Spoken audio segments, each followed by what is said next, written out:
نئی شان نئی آن ہر لحظہ مومن نئی شان نئی آن گفتار میں کردار اللہ کی برہان ہر So we now have Mr. Imran Khan with us. Alhamdulillah, he's here, and we will keep continuing coverage exclusively on Rawal TV. Imran صاحب ویلکم ٹو ٹورانٹو، اور راول ٹی وی کی طرف سے میں آپ کو خوش آمدید کہتا ہوں۔ ابھی جب آپ جیسے لوگ یہاں پہ آتے ہیں ٹورانٹو تارکین وطن سے ملنے کے لیے، تو ایک تازہ ہوا کا جھونکا فیل ہوتا ہے کہ پاکستان سے کوئی اچھی خبریں لے کے آئیں گے، لیکن پاکستان کا کیا حال ہے؟ اصل میں بڑا برا سیلاب آیا پاکستان میں، اور اس سے کافی نقصان ہے۔ تو میں آیا تو میرا تو پروگرام تھا شوکت خانم کے لیے پیسے اکٹھے کرنا، لیکن کیونکہ اتنا سیلاب کی وجہ سے نقصان ہے تو اب میں دونوں کے لیے پیسے اکٹھے کر رہا ہوں۔ سیلاب کے لیے ہم کوشش کر رہے ہیں کہ پیسے اکٹھے کریں۔ عمران یہ بتائیے کہ زرداری صاحب پہ بڑی تنقید ہو رہی ہے کہ وہ اس وقت پاکستان میں نہیں اور بیرون ملک ہیں، تو اگر اسی تنقید کو آپ پہ فٹ کرنے کی کوشش کی جائے تو کیسے آپ اس کا اظہار کریں؟ فرق یہ ہے کہ آصف زرداری ملک کے چیف ایگزیکٹو ہے، پریزیڈنٹ ہے، گورنمنٹ مشینری ہے ان کے نیچے۔ جب اتنا بڑا سانحہ ہوتا ہے تو ان کی ذمہ داری ہوتی ہے کہ ساری ایڈمنسٹریشن کو، گورنمنٹ کو موبلائز کریں، لوگوں کو کریں۔ کوئی ہیڈ آف اسٹیٹ بیرون ملک یا مغرب میں اگر کوئی سانحہ 4 آدمی مر جاتے ہیں وہ اپنی ٹرپ کینسل کر دیتے ہیں، یا 1500 لوگ مر گئے ہیں، پتہ نہیں کتنے 20-30 لاکھ لوگ بے گھر، برے حالات ہیں۔ تو اسٹیٹ کی ہیڈ آف اسٹیٹ کی ذمہ داری ہے۔ میں ویسے ہی آیا تھا پیسے اکٹھے کرنے چیریٹی کے لیے، وہ کینسر کے مریض 160 کروڑ روپے کا خسارہ ہے شوکت خانم کا، تو وہ میں ویسے ہی رمضان سے پہلے پیسہ اکٹھا کرتا ہوں۔ تو میں نے سوچا کہ اگر وہ میں کینسل کرتا ہوں تو وہ بیچارے مریض مارے جاتے ہیں اور میرے نیچے گورنمنٹ تو نہیں ہے، اور دوسری ویسے ہی کوشش کریں کہ یہاں سے پیسے اکٹھے کر کے اور ریلیف ایفرٹ بھی جو ہماری تحریک انصاف کر رہی ہے۔ عمران 2-3 کوئک کویسچن ہیں ناظرین کے لیے راول ٹی وی کے، کہ یہ بتائیے کہ اس وقت نواز شریف کا کردار آپ کیسے دیکھ رہے ہیں؟ فرینڈلی سے فرینڈلی اپوزیشن، ایک قسم کا مکمکا ہوا ہے، آپس میں بندر بانٹ کی ہوئی ہے، نورا کشتی کھیل رہے ہیں۔ خوف یہ ہے کہ اگر انہوں نے اس نظام کو کوئی تھوڑا سا، وہ جب کہتے ہیں نا ہم نظام بچا رہے ہیں، وہ نظام کا مطلب یہ کہ سارے ایک دوسرے کو اگر کرپشن کیسز شروع ہو جاتے ہیں یا یہ تنقید کرتے ہیں تو ان کو خطرہ یہ کہ ان کی اپنی کرپشن بھی ایکسپوز ہو جائے گی۔ مثلا پاکستان میں ٹیکس نہیں اکٹھا ہو رہا، یہ کیوں نہیں پارلیمنٹ میں کہتے کہ بے نامی ختم کریں؟ کیونکہ بے نامی سے ٹیکس چوری کا ایک طریقہ ہے، لیکن کیونکہ خود بھی وہ بے نامی کر رہے ہیں، خود بھی اثاثے باہر پڑے ہیں، خود بھی ان کے بینک اکاؤنٹس باہر ہیں، تو اس لیے یہ ایک دوسرے کو نا احتساب کر سکتے ہیں، صحیح معنی میں اپوز کر سکتے ہیں۔ اور جو نظام ہے، یہ جو کرپٹ نظام، عوام دشمن نظام ہے، اس کو سب مل کے بچا رہے ہیں۔ عمران تحریک انصاف کا مستقبل آپ کیا دیکھتے ہیں؟ انشاءاللہ اگلی الیکشن میں آپ دیکھیں گے کہ تحریک انصاف سویپ کرے گی پاکستان میں۔ ایک اور اس کی وجہ ہے کیونکہ 70% پاکستانی 30 سال کی عمر سے کم ہے۔ اگلی الیکشن میں نادرا کے آئی ڈی کارڈز پہ الیکشن انشاءاللہ کروائیں گے اور بایو میٹرک سسٹم لے کے آئیں گے، جس سے یہ ساری جو دھاندلیاں ہوتی ہیں اور یہ جو بوگس ووٹس ہیں یہ سب ختم ہو جائیں گی۔ اور جو نوجوان ہیں آج وہ سارے تبدیلی چاہ رہے ہیں، ان باقی پارٹیز ساری پاور میں بیٹھی ہوئی ہیں، آزما چکے ہیں۔ تبدیلی کی پارٹی ہے تحریک انصاف، اور انشاءاللہ اگلی الیکشن ہم جیتیں گے۔ آپ ٹورانٹو میں پاکستانیوں کو اور کینیڈا میں پاکستانیوں کو کیا پیغام دینا چاہتے ہیں؟ بہت بڑا رول ہے اوورسیز پاکستانیز کا،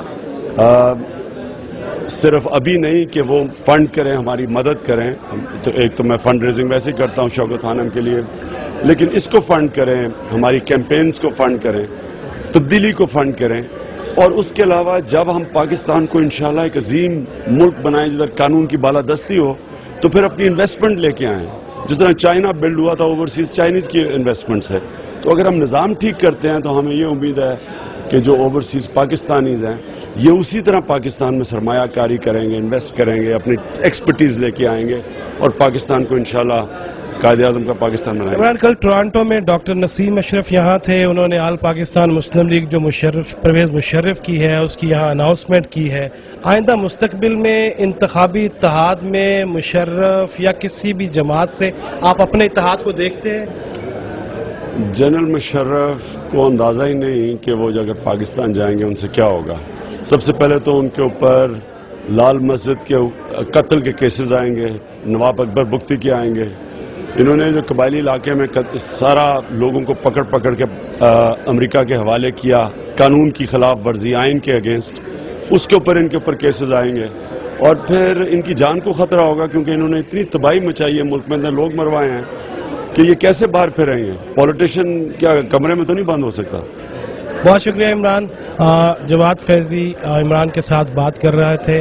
راول ٹی وی کے ناظرین کو عمران کے دورہ ٹورنٹو کے حوالے سے مزید تفصیلات بھی گاہے گاہے پیش کرتے رہیں گے.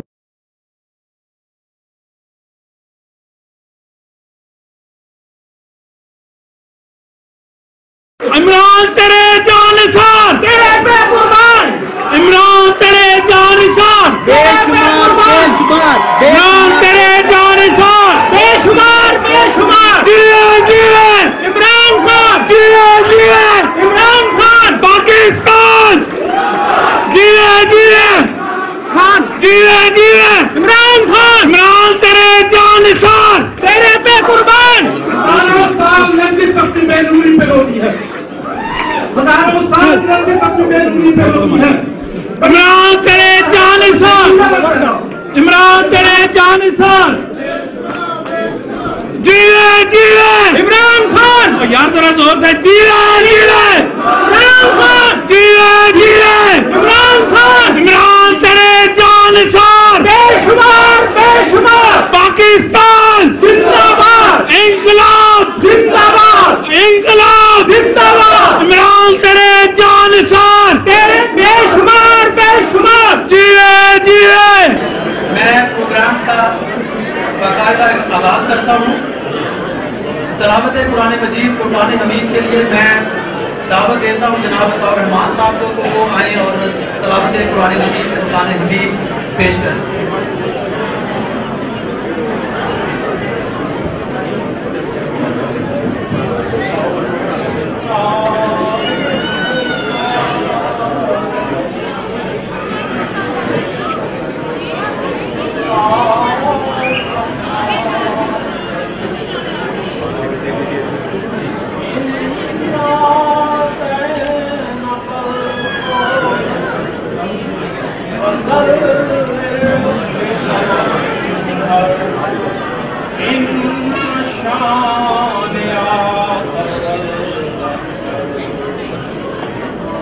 بہت شکریہ صاحب.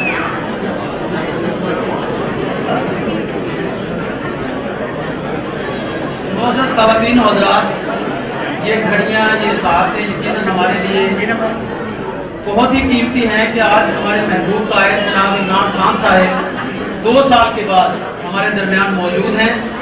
میں ان کا پاکستان تحریک انصاف کینیڈا ان کے عہدیداران کی جانب سے خوش آمدید کرتا ہوں، ان کو خوش آمدید کہتا ہوں.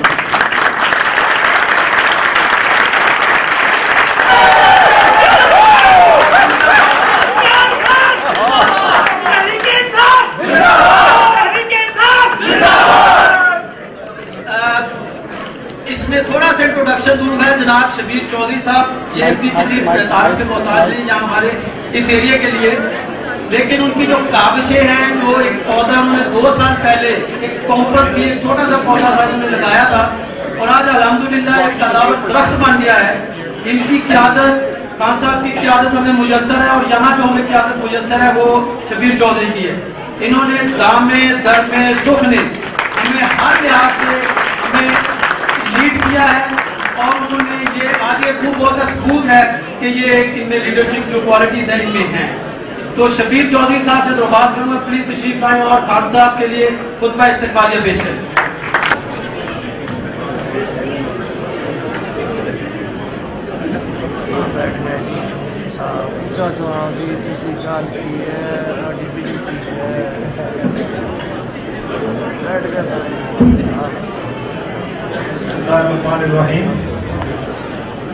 جناب چیئرمین پاکستان تحریک انصاف عمران خان صاحب، کوآرڈینیٹر حضرات، میڈیا حضرات اور میرے عزیز بھائی بزرگ دوستوں، سب کو السلام علیکم. آج پی ٹی آئی کینیڈا کا بہت ہی پرمسرت دن ہے کہ جناب چیئرمین پاکستان تحریک انصاف عمران خان ہمارے درمیان موجود ہیں. 2 سال قبل اسی مہینے میں ہمیں ان کی میزبانی کا موقع ملا تھا. وہ تمام لمحات آج بھی میری نظروں کے سامنے ہیں. آپ بھی انہی کو دیکھنے اور سننے آئے, اور ایسے موقع پر میری تقریر یقیناً آپ کو بور کرے گی, اس لیے آج میں تقریر نہیں کروں گا بلکہ چند باتیں آپ سے شیئر کروں گا. مجھے کینیڈا میں آئے ہوئے تقریباً 23 سال ہو گئے. اس دوران اللہ تعالیٰ نے عزت بھی دی, دولت بھی دی. بفضل خدا ایک ترقی یافتہ ملک میں زندگی کی تمام سہولتیں میسر ہیں, مگر ہمیشہ سوچتا تھا کہ کیا ابھی ایک زندگی پر صرف میرا حق ہے؟ جس سرزمین پر نے مجھے جنم دیا اس کے لیے میں کیا کر رہا ہوں؟ ایسے میں لوگ یقیناً ان پارٹی کو جوائن کرتے ہیں جو اقتدار میں ہیں, ان سیاستدانوں کی پیروی کرتے ہیں جو آپ کو سیٹ دلا سکیں, مگر میں نے ایسا نہیں کیا. آخر کیوں؟ میں اکثر سوچتا تھا کہ لوگ سیاست میں کیوں آتے ہیں؟ شہرت, دولت, اختیارات کے لیے. مگر جس شخص کا میں نے ذکر کرنے لگا ہوں اس کے پاس تو یہ سب کچھ پہلے سے موجود تھا. سونے کا چمچہ لے کر پیدا ہونے والے عمران خان کرکٹ میں گئے, پوری دنیا پرستاروں سے بھری پڑی ہے, پوری دنیا کے ہیرو ہیں, ورلڈ کپ جیت کے پاکستان کو دیا.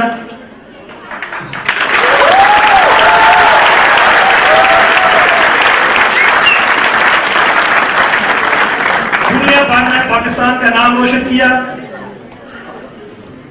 شوکت خانم جیسا کینسر ہاسپٹل بنا کے قوم کو دیا.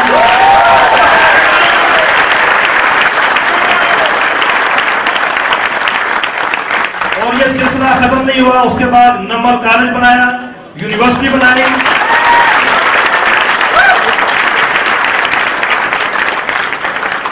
اور کراچی میں کینسر ڈائگنوسٹک سینٹر جو ہے اس کی سنگ بنیاد رکھا.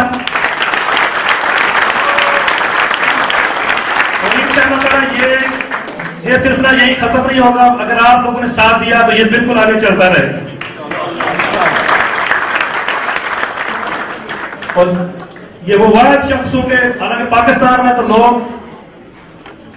BD ممبر کے لیے رشوتیں, سفارشیں یا ہر طرح کا کام کرنے کے لیے تیار ہو جاتے ہیں, لیکن یہ وہ واحد شخص ہیں جنہوں نے وزارت عظمیٰ کو 2 بار ٹھکرایا. کیونکہ انہیں نہ دولت کی ضرورت تھی نہ شہرت کی, وہ صرف اپنے دل سے پاکستانی عوام کی خدمت کرنا چاہتے ہیں, سیاسی نظام کو بدلنا چاہتے ہیں, وہ سیاسی نظام جو صرف امیروں کو انصاف دیتا ہے. اور اسی لیے جب پارٹی کا نام رکھا گیا تھا تو انصاف نام چوز کیا گیا تھا کہ ہر غریب کو بھی انصاف جو ہے وہ ملنا چاہیے. اور وہ آپ سب لوگ جانتے ہیں کہ یہ طریقے انصاف ہی یہ پارٹی ہے جو ملک میں ایک منصفانہ نظام حکومت لے کے آ سکتی ہے. اور یہی خوبیاں دیکھ کر میں نے طریقے انصاف جوائن کی. اور آپ لوگوں سے بھی درخواست ہے کہ یہاں کینیڈا میں ہمارے ماشاءاللہ 10 چیپٹرز ہیں, اور ہم چاہتے ہیں کہ انشاءاللہ تعالی جب نیکسٹ ایئر عمران خان صاحب یہاں آئیں تو یہ کم از کم 20 نہیں تو 15 ضرور ہونے چاہیے.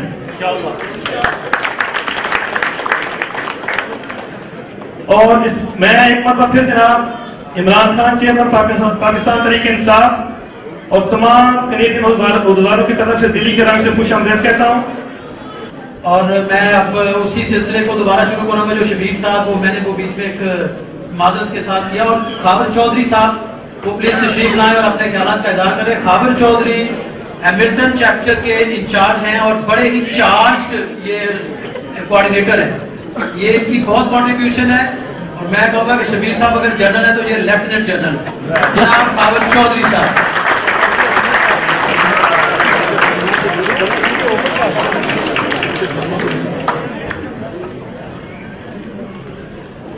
اعوذ باللہ من الشیطان الرجیم, بسم اللہ الرحمن الرحیم. سب سے پہلے تو میں خان صاحب کو خوش آمدید کہتا ہوں ٹورانٹو میں, اور ایک اگین ان کا اتقا دینے والا سفر جو میرا ایک فکرہ ہے وہ اس کی جو منزل ہے وہ پاکستان کا کیپٹل اسلام آباد ہوگا, اور آنے والا وقت یہ بتائے گا کہ یہ پاکستان کے کیا ساؤتھ ایشیا کے سب سے بڑے لیڈر ہیں.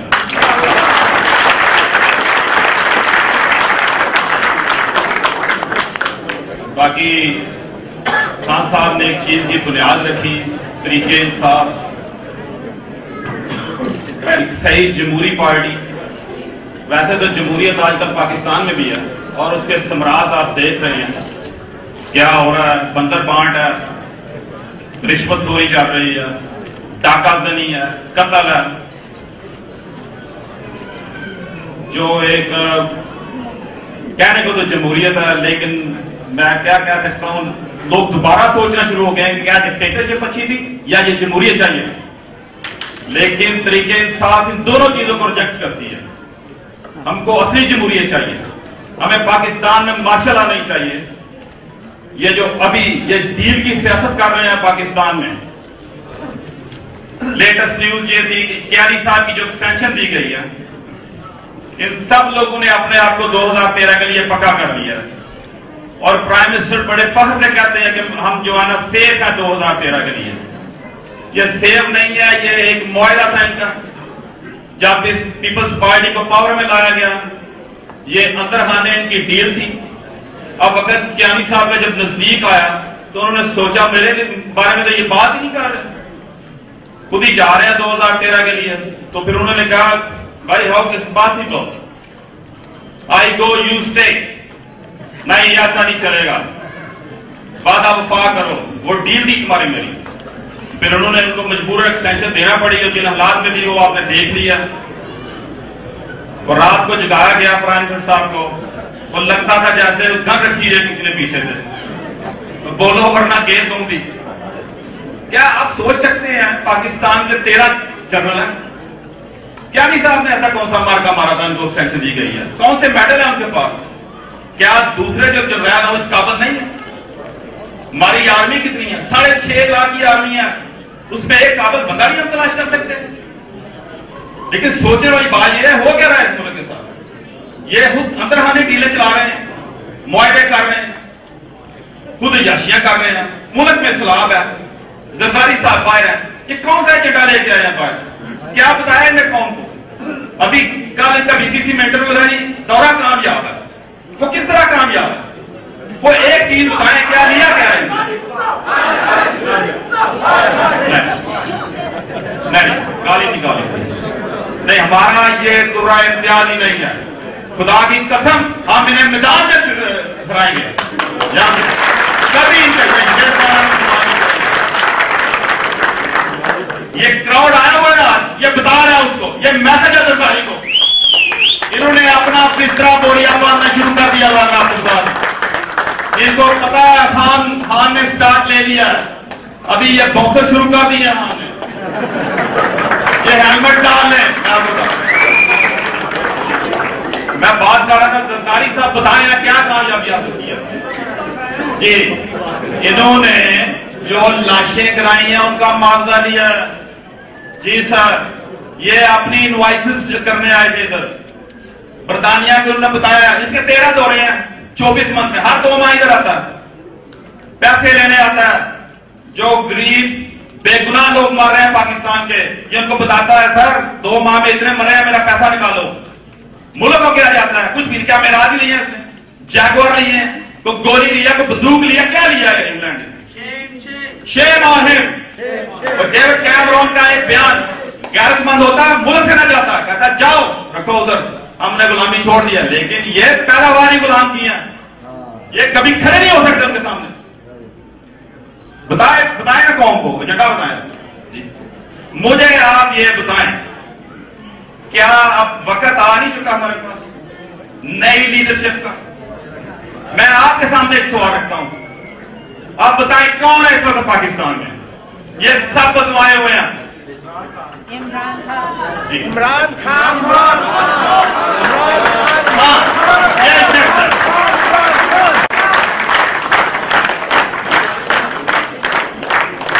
میں کہتا ہوں یہ سب ہمارے زمائے ہوئے ہیں, چودھری زمائے ہوئے ہیں, یہ میاں زمائے ہوئے ہیں, یہ مقصد زمائے ہوئے ہیں, یہ میگر زمائے ہوئے ہیں, یہ بگتی زمائے ہوئے ہیں. اور الطاف سین بھی ازمایا ہوا ہے 20 سال سے اب میں 10 سال لگاتار ہو گئے ہیں، ریکارڈ بیٹ کر رہا ہے، کہتا ہے لگاتار ہمارے گورنر ہے ادھر، لیکن تحفے میں لاشیں 20 دے رہا ہے ایک دن میں۔ یہ ان کی ناکامی نہیں ہے، یہ حکومت صرف عیاشی اور پاور کے لیے کرتے ہیں، یہ بالکل عوام کے لیے نہیں کام کرتے۔ یہ آپ نے لاپرواہی کرتی ہے سب۔ دیکھیں کیا ہو رہا ہے کراچی میں، ٹارگٹ کلنگ ہو رہی ہے، کتنے عرصے سے ہو رہی ہے، لیکن ہم نے نئی لیڈرشپ لے کے آنی ہے، ہم نے آن ٹرائیڈ آدمی لے کے آنا ہے، اور وہ عمران خان کے علاوہ ایک بھی نہیں ہے۔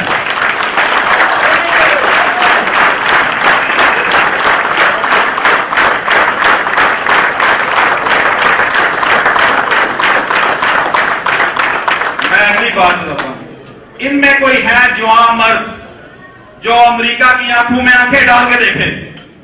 کوئی ہے؟ جی عمران ہے، اس میں جرأت ہے، یہ نہ ڈر ہے، یہ ڈنکے کی چوٹ پہ بات کرتا ہے، یہ سب ڈرتے ہیں اسے، یقین مانے۔ یہ اگر امریکہ کی آنکھوں میں آنکھیں ڈالنا آسان ہے، لیکن یہ صرف عمران خان ڈال سکتا ہے، اور عمران خان کو نتیجے کا بھی پتا ہے، لیکن نتیجے کی پرواہ کسے؟ عمران نہیں پرواہ کرتا نتیجے کی۔ یہ ایک دلیر اور بہادر آدمی ہے۔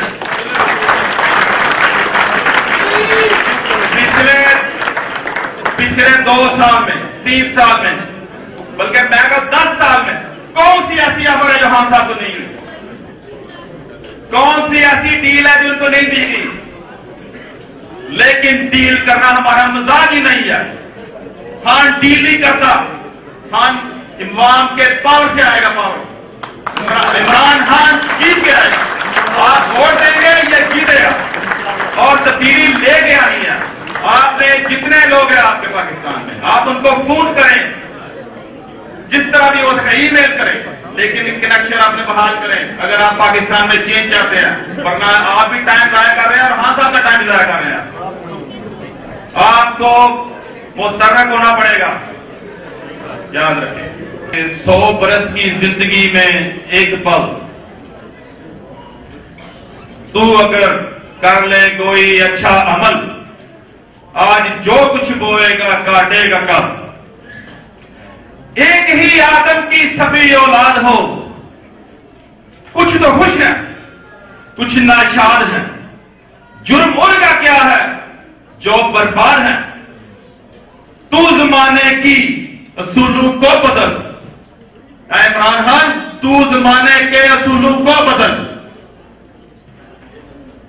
Imran Khan the king, Imran Khan the line, Imran Khan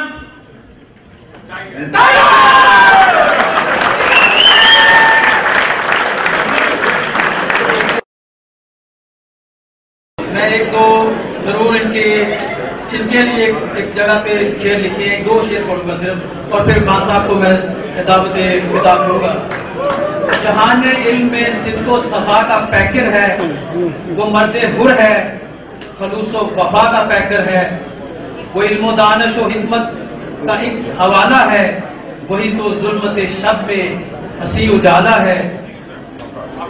مجاہد ہے وہ جہاد لفظ کرتا ہے، وہ سینہ سپر ہو کر سدا میدان میں رہتا ہے۔ بڑا سادہ دل ہے، بڑا سادہ دل ہے، انقلاب کی بات کرتا ہے، وہ ایک شخص جو ظلمتوں میں مانند چراغ جلتا ہے۔ خواتین و حضرات، آپ کی تالیوں میں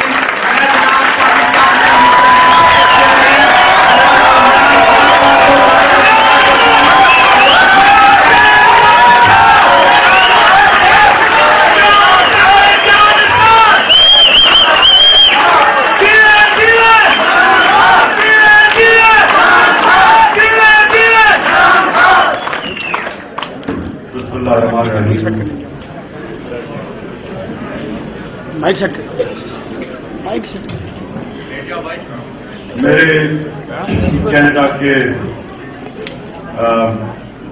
بھائیوں بہنوں، بچوں، نوجوانوں، بزرگوں، میں سب سے پہلے تو اس شاندار استقبال کا آپ کا دل سے شکریہ ادا کرتا ہوں، بہت بہت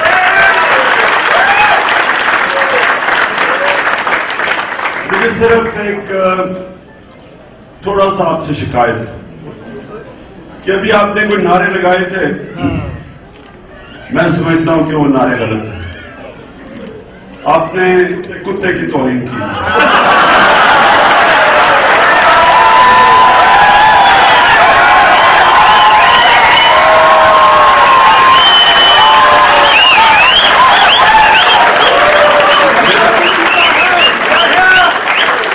میرا جو کتا ہے وہ بڑا وفادار ہے،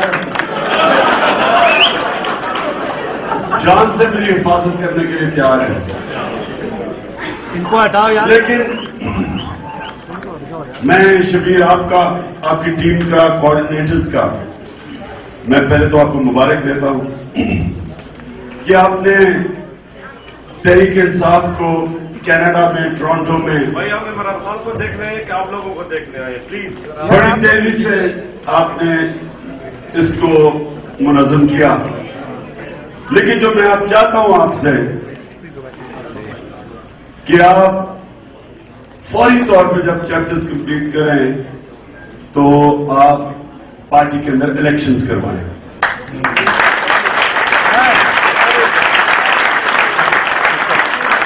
انشاءاللہ آنے والے دنوں میں تحریک انصاف کا ہر عہدے پہ الیکشن ہوگی اور یہ وہ پاکستان کی پارٹی بنے گی جو ایک ادارہ ہوگا، فیملی پارٹی نہیں ہوگی، ایک انسٹیٹیوشن ہوگی.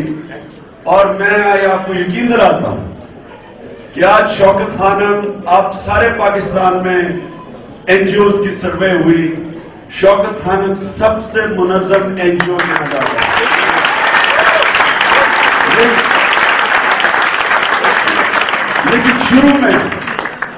لیکن شروع میں ہمیں بڑے مشکل مرحلوں سے گزرنا پڑا، تو اس لیے تحریک انصاف بہت مشکل کام ہے. کوئی پاکستان میں اس کا پریسیڈنس نہیں کہ ایک پارٹی اپوزیشن میں بنی، 2 دفعہ دعوت ہوئی حکومت کا حصہ بننے کی، اپوزیشن میں رہی، نظریے پہ رہی، اسٹیبلشمنٹ کی نرسری میں نہیں پلی اور سروائیو کر گئی. اور تیزی سے آج آپ سب کو میں یہ بتا دوں کہ سارے پاکستان میں اگر کوئی پارٹی تیزی سے بڑھ رہی ہے وہ تحریک انصاف.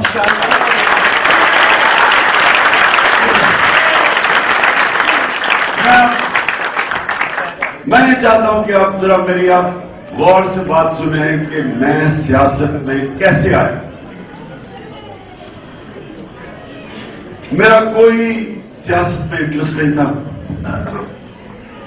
میں شوکت خانم کینسر ہاسپٹل اپنی والدہ کو کینسر کی تکلیف میں دیکھ کے میں نے سوچا کہ ایک ہاسپٹل بنایا جائے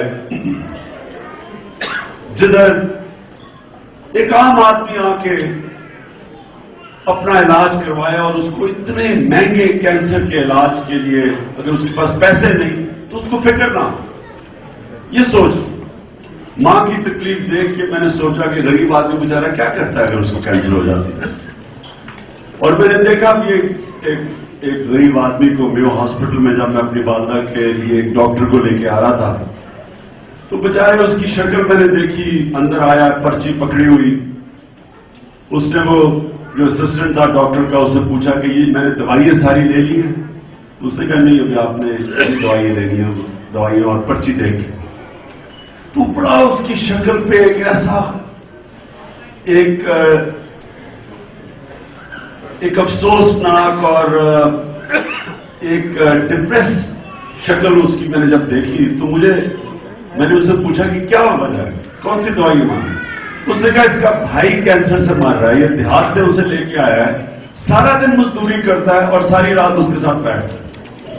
تو میں نے سوچا کہ میرے پاس سب کچھ ہے، ہم اتنی تکلیف سے ساری میری اور میرے گھر والے گزر رہے ہیں، تو ان بیچاروں کے اوپر کیا گزرتی ہوگی کہ غریب گھر میں جب کینسر ہوتی ہے وہ کیا کرتے ہوں گے. تو یہ تھی سوچ کینسر ہاسپٹل کی. اور میں اس سے پہلے میں آپ کو یہ بھی بتا دوں کہ میں کوئی خیرات دینے والا آدمی نہیں تھا اور نہ ہی میرا کوئی سوچ پالیٹکس میں تھی. تو جب میں کینسر ہاسپٹل بنانے نکلا تو سب سے پہلے تو میں گیا اپنے جو میں جانتا تھا، میرے اسکول میں لوگ پڑھے ہوئے تھے، HSN کالج، سب سے امیر ترین پاکستان کے لوگ میرے ساتھ پڑھتے تھے. تو میں نے سوچا کہ میں ان کے پاس جاؤں گا، پیسہ اکٹھا کر لوں گا اور ہاسپٹل بنا دوں گا. تو جب میں ان کے پاس گیا، اپنے ان لوگوں کو جن کو میں جانتا تھا، بڑی انہوں نے میری حوصلہ افزائی کی، لیکن پیسہ کوئی نہیں دیا. اور مجھے تب ایک انکشاف ہوا کہ انسان کا بینک بیلنس اور اس کی فراخ دلی میں کوئی کنیکشن نہیں ہے، جنراسٹی میں اور پیسے میں کوئی کنیکشن نہیں ہے. بہرحال میں نے اس کے بعد کوئی 3-3.5 سال ساری دنیا میں جدھر پاکستانی تھے ادھر میں پہنچ گیا. ادھر بھی آیا ٹورانٹو، تب اتنی بڑی کمیونٹی نہیں تھی آپ کی. نصرت فتح علی خان کو لے کے آیا، ابھی ان کو جانتا بھی کوئی نہیں تھا ان دنوں میں. پیسے اکٹھے کرنے کے لیے میں آپ کو بتاؤں، میں وہ ان جگہوں پہ گیا ہوں جدھر پتا چلا پاکستانی میں وہاں پہنچ گیا. میں نے یہ فیصلہ کیا کہ میں صرف پیسے پاکستانیوں سے اکٹھے کروں، کیونکہ پاکستانیوں سے پیسے اکٹھے کرنے میں مجھے شرم نہیں آتی تھی، لیکن کوئی غیر پاکستانی سے میں پیسے مانگوں وہ میں سمجھتا تھا کہ ایک توہین ہے. اور مجھے شرم آتی. تو خیر میں اب یہ 94 کی بات ہوئی، اب ہاسپٹل کھولا ہم نے دسمبر 29 94 میں.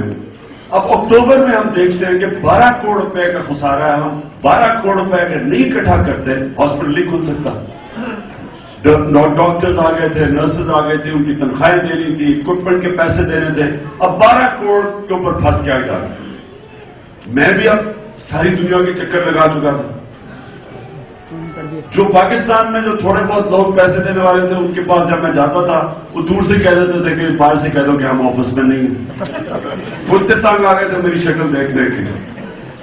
تو میں نے سوچا میں کیا کروں. تو میرے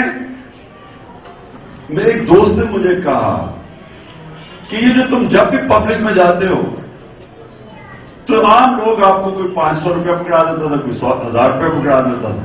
تو انہوں نے کہا پبلک میں نکل جاؤ. اب میں بالکل پبلک کا آدمی کبھی نہیں تھا. میں وہ تھا جس سے تقریر بھی نہیں ہوتی. میں جب ٹیم کا کیپٹن بنا، آپ کو یقین آپ کو یہ نہیں آئے گا کہ میں وہ 10 کھلاڑیوں کو تقریر نہیں شروع میں کر سکتا تھا. میں اس کو کہتا تھا مینیجر کو کہ یہ گڈ پلیئر کو بتاؤ جو میں کہہ رہا ہوں. تو میرے لیے پبلک میں نکلنا ایک عجیب چیز تھی، لیکن اب مجبوری تھی. ہاسپٹل بنانا ہے، ڈھانچہ کھڑا ہو رہا تھا، 12 کروڑ روپے کی ضرورت تھی.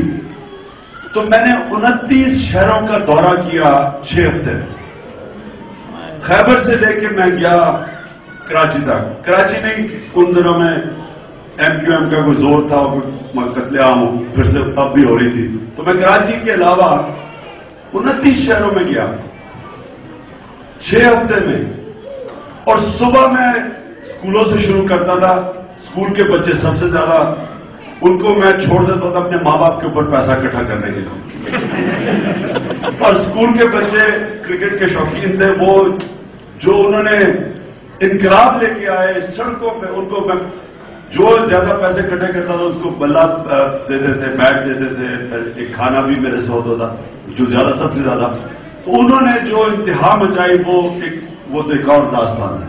تو میں صبح اسکولوں میں سے پیسے اکٹھے کرتا تھا 2 بجے تک. پھر 2 بجے میں نکل جاتا تھا بازاروں میں. اور بازاروں میں پہلے اناؤنسمنٹ ہوتی تھی کہ میں آ رہا ہوں پیسے اکٹھے کرنے کے لیے. تو میں نے پیچھے ایک اوپن وین تھی، بڑا ڈبہ تھا. تو اس میں وہ اور جو بھی لوگ پیسے اس ڈبے میں ڈالتے تھے. تو میں خود جب گاڑی جا رہی ہوتی تھی تو میں دیکھتا تھا کہ جیسے ہی وہ لوگ دیکھتے تھے کوئی چھاپڑی والا ہے، کوئی چائے کی دکان ہے، چھوٹے دکاندار ہیں، وہ جیسے ہی دیکھتے تھے وہ ایسے وہ ڈبے کی طرف بھاگتے تھے جیسے کہ میں پیسے بانٹ رہا ہوں.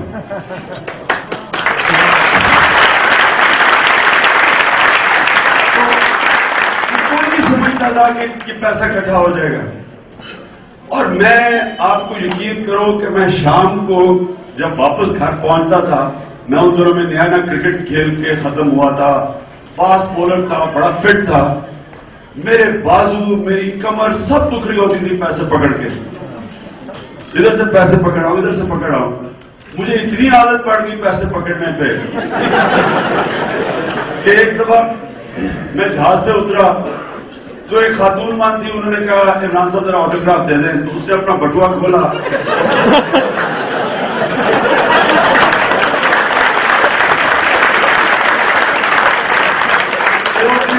آٹوگراف ڈھونڈتی اس کا 1000 روپے کا نوٹ نکالا, وہ میں نے پکڑ لیا.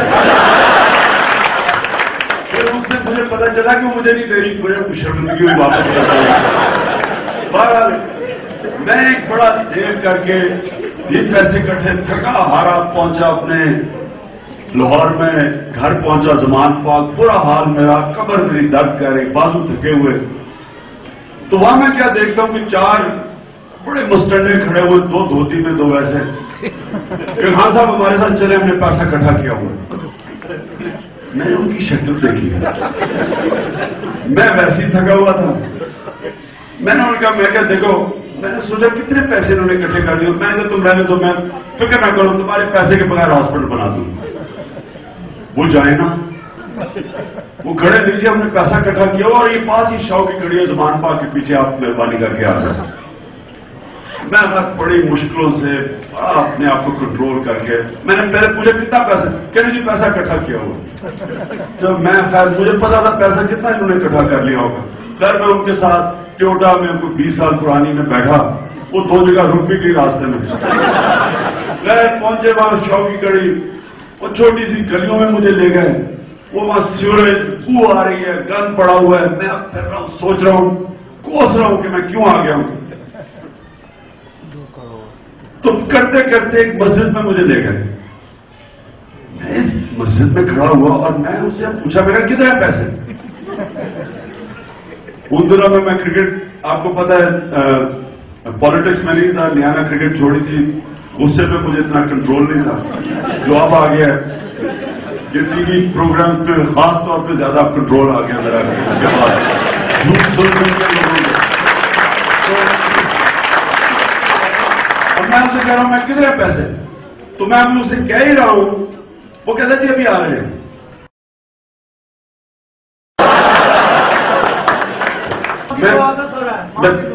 تو میں پیچھے دیکھا, آپ یقین کریں کہ 5 منٹ میں ساری مسجد بھر گئی. اور میں نے جب لوگوں کی شکلیں دیکھی تو معاشرے کے غریب ترین لوگ سارے مسجد میں کھڑے, اور کسی نے 5 روپے پکڑے, کسی نے 10 روپے پکڑے. میں اب ان کی, اب مجھے پہلے اپنے اوپر بڑا ہوا کہ میں ایسی غصہ, میں ان کو دیکھ کے میں بڑا برا فیل کیا میں نے کہ میں ایسی غصہ کھا رہا تھا. تو میں اب جنرلی میں نے انہیں کہا, میں کہا دیکھیں آپ کو اس پیسے کی زیادہ ضرورت پڑے گی, آپ فکر نہ کریں, میں بنا لوں گا یہ ہاسپٹل. وہ کہ نہیں ہم نے اس میں شرکت کرنی ہے. میں پھر ان سے میں تنگ بیٹھا, میں نے کہا کیا آپ کے پیسے کے بغیر اگر میں ہاسپٹل بنا لوں تو آپ کو کیا ضرورت ہے, آپ کو اس پیسے کی زیادہ ضرورت پڑے گی. ہم اپنی آخرت کے لیے پیسہ دے رہے ہیں.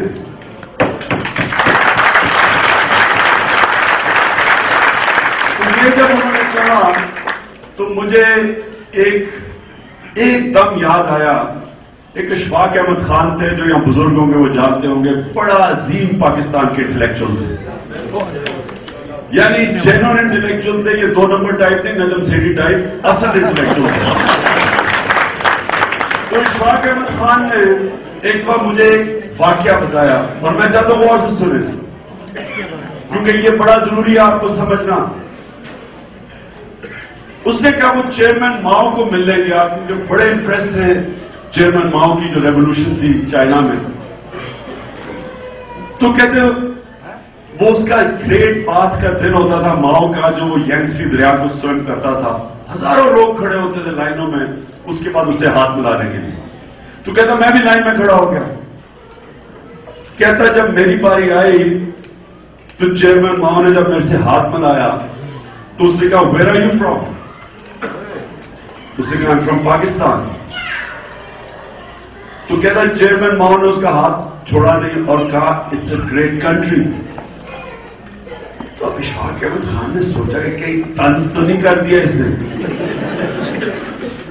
کیونکہ پتہ ہے پاکستانیوں کو ہماری بدقسمت یہ ہے کہ جو شروع سے ہمیں انہوں نے غلامی کروائی ہے ہمارے حکمرانوں نے، سیٹوں سینٹوں ادھر ادھر، تو بڑا ہے پاکستانی کو پتہ ہے کہ یہ ایک عظیم قوم بن سکتی ہے، لیکن حکمرانوں کی وجہ سے ہمیں ہمیشہ لگا کہ ہمیں ذلیل کر دیتے ہیں. ابھی آپ نے دیکھ لیا جو جوتے پڑے ہیں اس کو برطانیہ میں.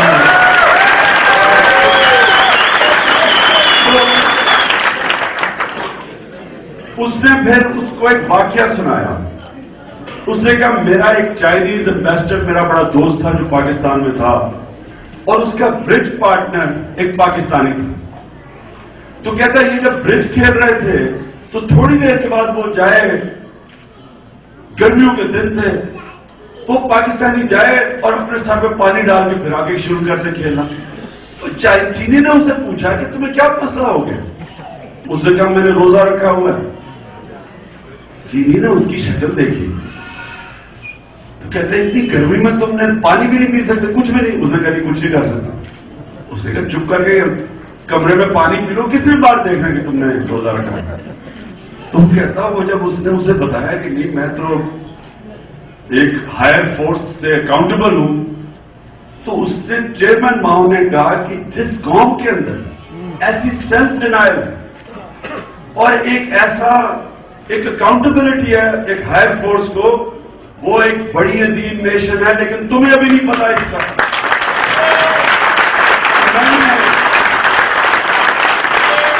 میں نے اس مسجد کے اندر مجھے سمجھ آئی کہ وہ کیا کہہ رہا تھا چیئرمین ماؤ، کہ لوگوں کے اندر جس قوم میں ایسا جذبہ ہو، اپنے پاس کھانے کے لیے نہ ہو اور دوسروں کے لیے پیسہ ڈونیٹ کرے اور اپنی آخرت کے اندر انویسٹ کرے سمجھ کے، یہ قوم.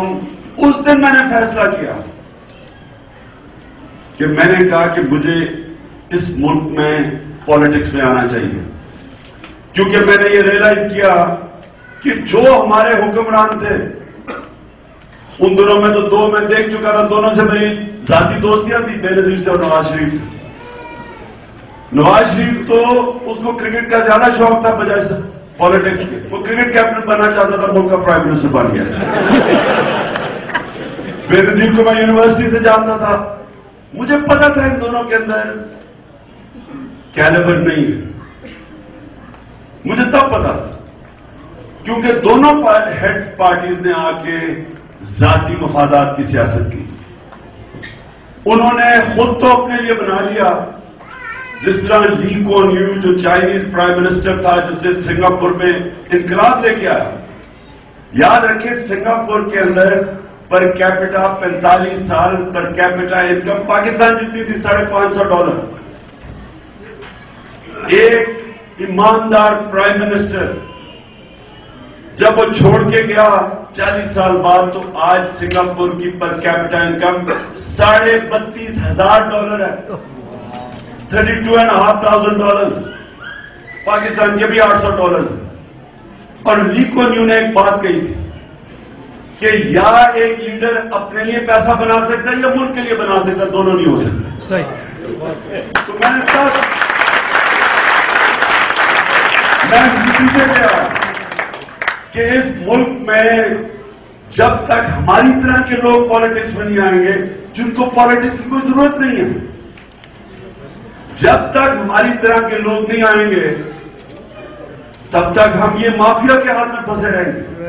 آج آپ کو پتا ہونا چاہیے کہ چھوٹا سا ٹولہ ہے، ملک میں 2% ٹیکس دیتا ہے وہ، اور 90% ملک کی ریسورسز کے اوپر قبضہ کر کے بیٹھا ہوا ہے. اور یہ سارے پولیٹیکل پارٹیز کے یہ جو اوپر بیٹھے ہوئے ہیں، یہ اس کا حصہ ہے. یہ کبھی تبدیلی نہیں آنے دیں گے، یہ کبھی ایک دوسرے کو نہیں پکڑیں گے، احتساب نہیں کریں گے، مکہ کریں گے، کیونکہ ہمام میں سبھی ننگے ہیں. یہ 14 سال پہلے میں نے تب فیصلہ کیا کہ میں پالیٹکس میں آتا ہوں. جب میں پالیٹکس میں آیا تو مجھے بڑی حیرت ہوتی تھی سن کے لوگوں سے کہ عمران صاحب آپ کو پالیٹکس میں آنے کی کیا ضرورت ہے؟ میں کہا مجھے تو کوئی ضرورت نہیں، آپ اتنا اچھا سوشل ورک کر رہے ہیں، آپ سوشل ورک کرتے رہے۔ میں کہا مجھے کیا چیز روک رہی ہے سوشل ورک کرتے ہوئے؟ کیا پالیٹکس روکتی ہے کسی کو سوشل ورک کرتے ہوئے؟ کیسے روک سکتے؟ میں نے پالیٹکس کے اندر رہ کے شوکت خان بڑا ہوتا گیا، 70 کروڑ پہ بنا تھا، آج اس کا غریب مریضوں کا علاج کے اوپر خسارہ 160 کروڑ روپے سالانہ، 70 کروڑ میں بنا تھا۔ سوشل ورک نہیں روکا۔ کراچی میں ڈائگنوسٹک سینٹر بنا لیا ہے جس میں کیمو پہ ہے، جس میں پیٹ سکین مشین لگی ہے، لگنے والی ہے اور لاہور میں لگ چکی ہے۔ جو بیچارے لوگوں کو سنگاپور جانا پڑتا تھا، جو الٹیمیٹ ہے کینسر ڈیٹیکشن ہے، ابھی ہم نے کراچی میں لگنے لگی ہے، اور پورا ایک ہاسپٹل بنانے لگے کراچی میں۔ پشاور میں زمین لیے، پشاور میں ہاسپٹل بنانے لگے، اور نمبر یونیورسٹی، بریڈفورڈ یونیورسٹی، آپ سوچیں کہ پہلی دیہات کے اندر پرائیویٹ سیکٹر یونیورسٹی بنی ہے، جدھر جو 60 لاکھ روپے کی ڈگری بریڈفورڈ سے ملتی ہے، 90% جو بچے ہیں مفت ڈگری لے رہے ہیں غریب گھرانے سے۔ تو ہمیں سوشل ورک کیوں نہیں روکتی؟ کیوں؟ سوشل ورک وہ انسان کر سکتا ہے جس کے اوپر لوگ اعتماد رکھتے ہیں۔ اب یہ آصف زرداری سوشل ورک تو نہیں کر سکتا، کون پیسے دے گا اس کو؟ اور کس کو دے گے پیسے؟ اس لیے میں ذرا آپ کو کہا تو میں بڑا حیران ہوتا تھا جی عمران صاحب آپ کو سوشل ورک کرنا چاہیے تھا۔ میں دوسری بات جو ان سب سے پوچھتا ہوں وہ یہ کہ کیا دنیا کے اندر آج تک کوئی معاشرہ سوشل ورک سے ٹھیک ہوا؟ مولانا ہندی بیچارہ ایڈیا رگڑ کے کراچی میں کتنا سوشل ورک کیا ہے، وہ کیا یہ 2-3 دن پہلے 60-70 لاشیں ہوئی ہیں، وہ کچھ بچا سکتا ہے کسی کو؟ کون روک سکتا ہے؟ کیا سوشل ورک سے ہاں ہم اپنی آخرت بہتر کرتے ہیں، اللہ ہمیں سکون دیتا ہے، خوشی دیتا ہے، اچھی نیند سوتے ہیں، لیکن سوشل ورک سے آپ معاشرہ نہیں بدل سکتے۔ دنیا کی تاریخ کے جو سب سے گریٹسٹ لیڈر تھے نبی صلی اللہ علیہ وسلم، انہوں نے بھی مدینہ کی حکومت سنبھال کے دنیا کا سب سے بڑا انقلاب لے کے آئے۔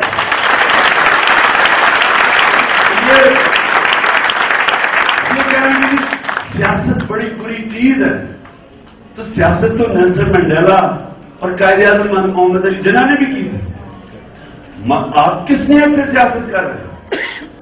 تو میں یہ 14 سال پہلے جب شروع کیا تو ہر قسم کا مجھے یہ سننی پڑی چیزیں، اور میں بڑے بڑے قابل لوگوں کے پاس گیا،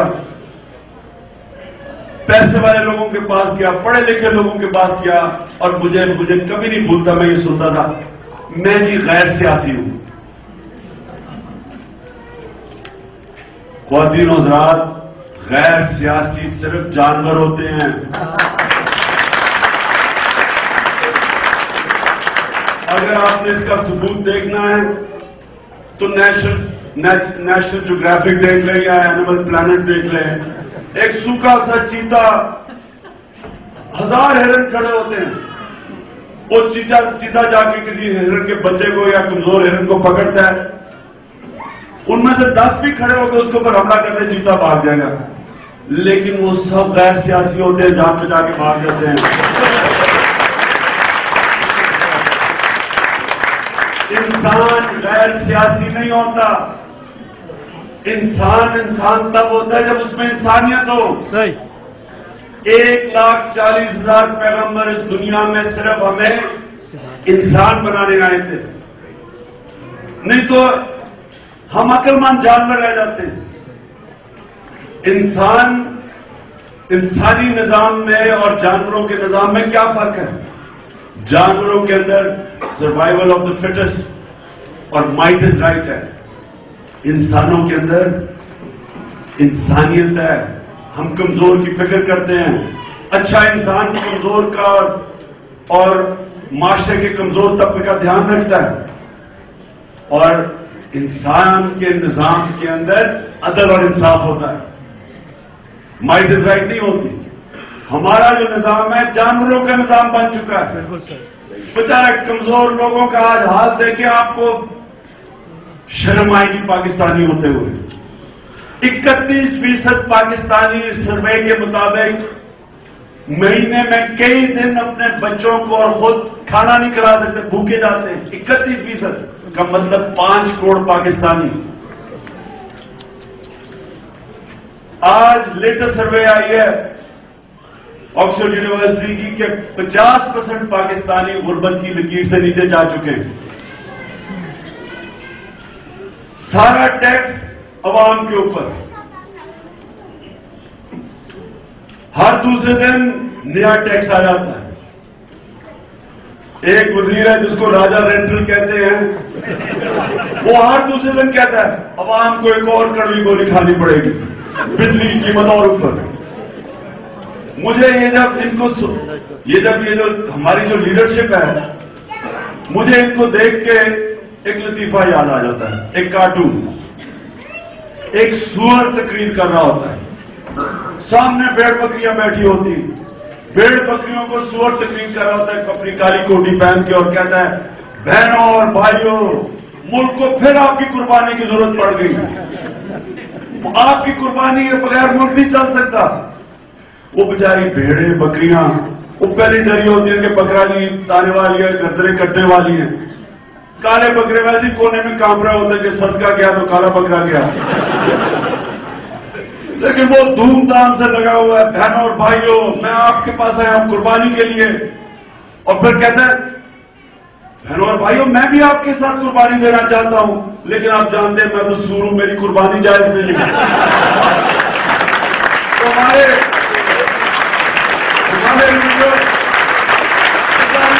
قربانی کرتے ہیں،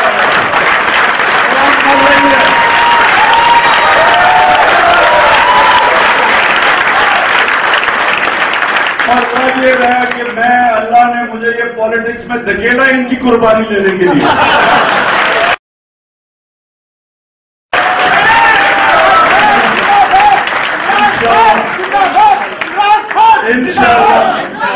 انشاءاللہ اب پاکستان کا، اب میں آپ کو صرف یہ بتانا چاہتا ہوں کہ پاکستان کا مسئلہ ہے کیا۔ آپ سمجھتے ہیں، آپ دیکھتے ہیں پاکستان کے لیے یہ بھی برباد، وہ بھی برا، یہ بھی برا، کوئی شک نہیں اس میں، کیونکہ انسٹیٹیوشن کولیپس ہے آج پاکستان، گورننس سسٹم کولیپس کر رہے ہیں۔ وہ کہتے ہیں ایک انگلش کی سینگ ہے the lunatics have taken over the asylum۔ سارے بڑے عہدے کے لیے کوالیفیکیشن چاہیے کہ کوئی بڑا جرم کیا ہو، نہیں تو بڑا عہدہ نہیں بنتا آج پاکستان میں۔ سب سے بڑا مجرم صدر بن چکا ہے۔ ادھر بھی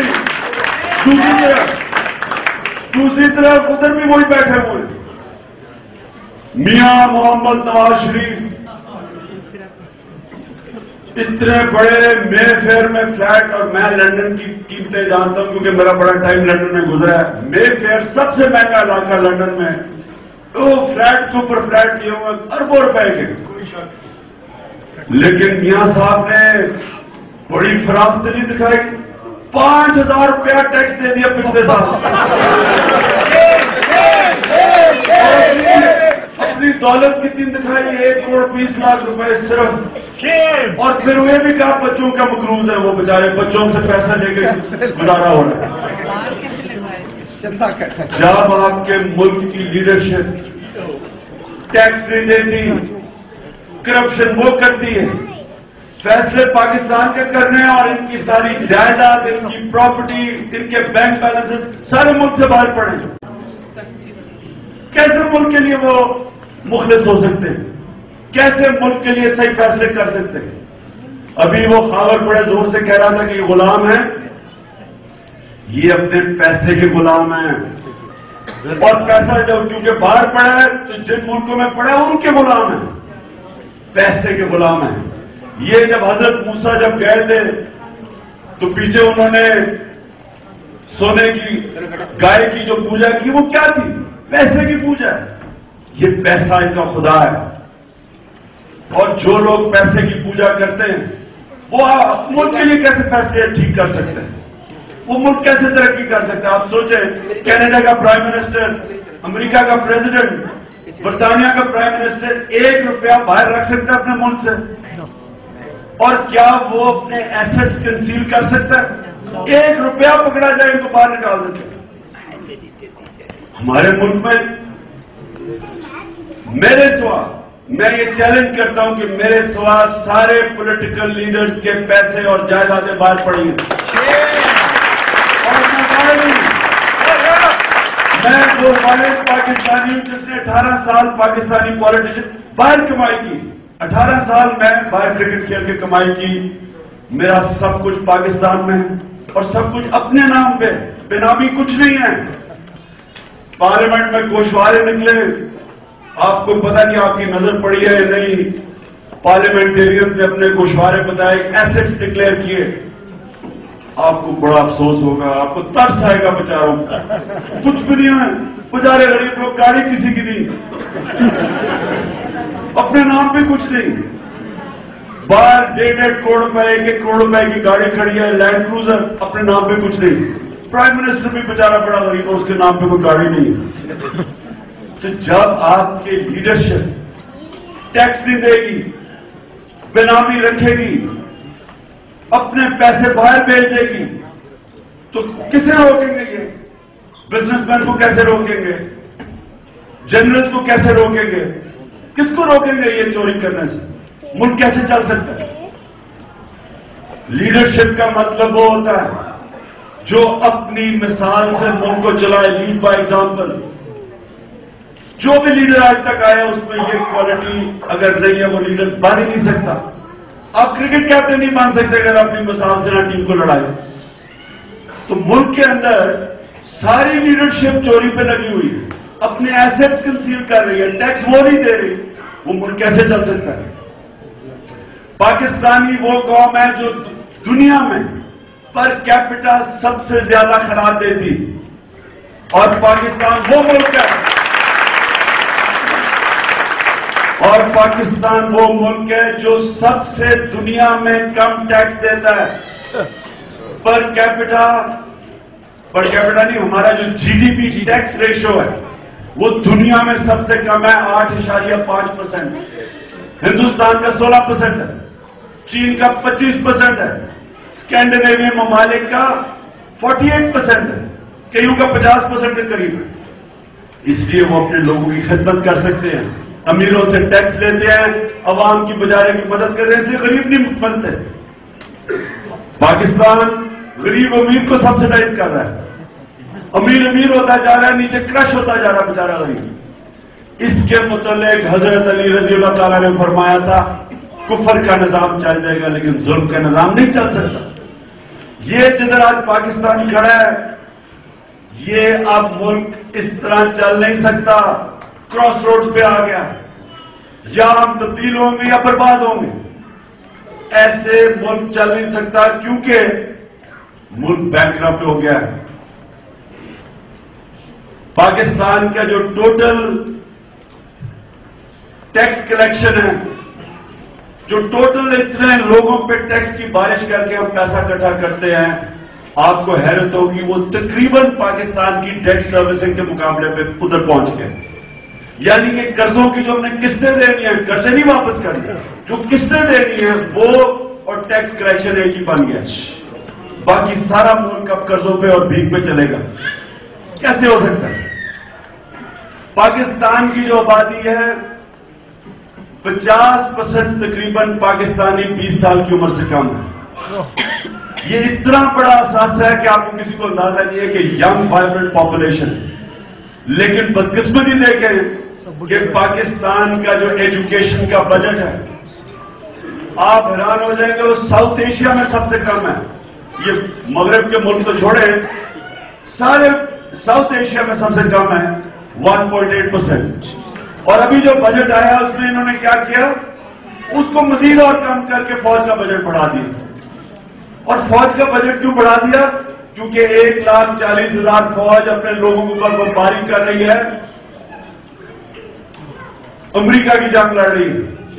ان کی جنگ, امریکہ کی جنگ کو ہماری غریب قوم سبسیڈائز کر رہی ہے اور پیسے اور ایجوکیشن بجٹ سے پیسے کم کر کے فوج میں بڑھا دیا ہے. انہوں نے کہا کہ ملٹری آپریشن کی وجہ سے.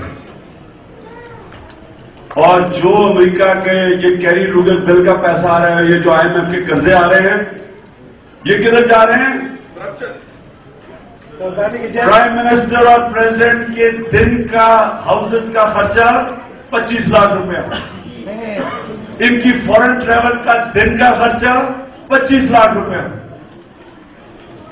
ایک وزیر 80 وزیروں کی فوج, ایک وزیر کا مہینے کا خرچہ 30 لاکھ, جو کہ وہ لیگلی لیتا ہے, جو اوپر بناتا ہے چوری کا وہ اس کا اندازہ ہی نہیں. ایک بلٹ پروف گاڑی 5 کروڑ روپیہ, بڑے بڑے وزیروں بلٹ پروف گاڑی میں پھرے. نواز شریف کی بلٹ پروف گاڑی کے ٹائر جب بدلے گئے تو 16 لاکھ روپیہ بیچاری غریب قوم نے اس کو دیا. تو یہ ملک میں صرف وی آئی پیز کے لیے ملک بنا ہوا ہے جو نہ ٹیکس دیتے نہ کچھ کرتے. آپ کو حیرت ہوگی کہ رائے ونڈ کے اندر 1000 سرکاری نوکر کام کر رہا ہے.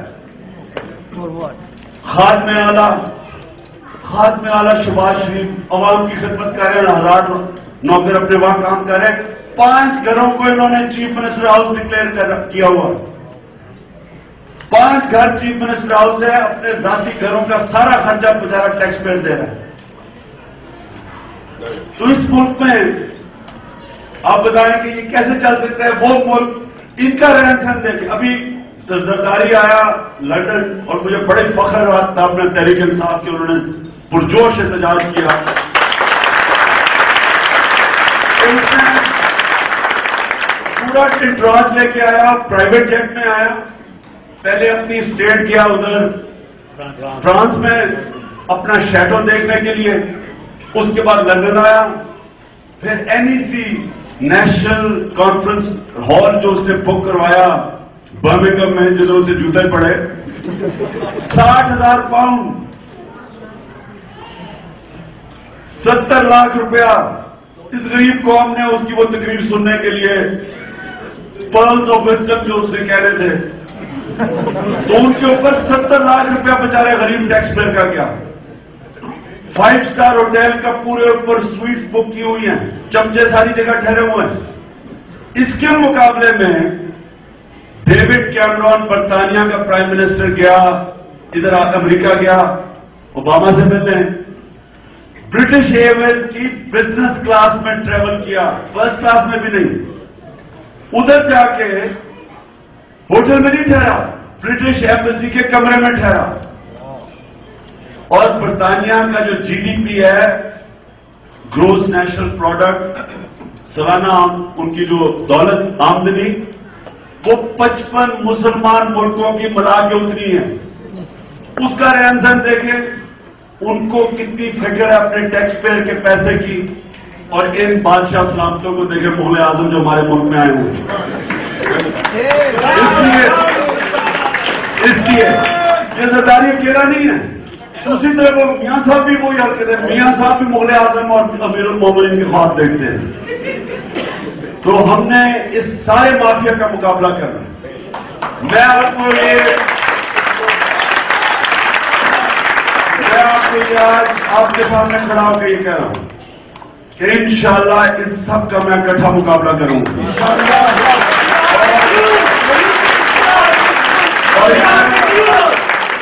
اور میں یہاں بھی آپ کو بتا دوں, خوشخبری آپ کو سنا دوں کہ تبدیلی کی ہوا چل پڑی ہے پاکستان میں. ابھی ہم نے ہلکا 160 میں الیکشن ہوا رائے ونڈ میں, نواز شریف کا رائے ونڈ بھی بیچ میں آتا تھا. ہماری ڈائریکٹ فائٹ تھی نون سے. 60 پولنگ سٹیشن تھے شہر کے, 80 پولنگ سٹیشن تھے دیہات کے. 60 کے 60 پولنگ سٹیشن شہر کے تحریک انصاف نے سویپ کیے.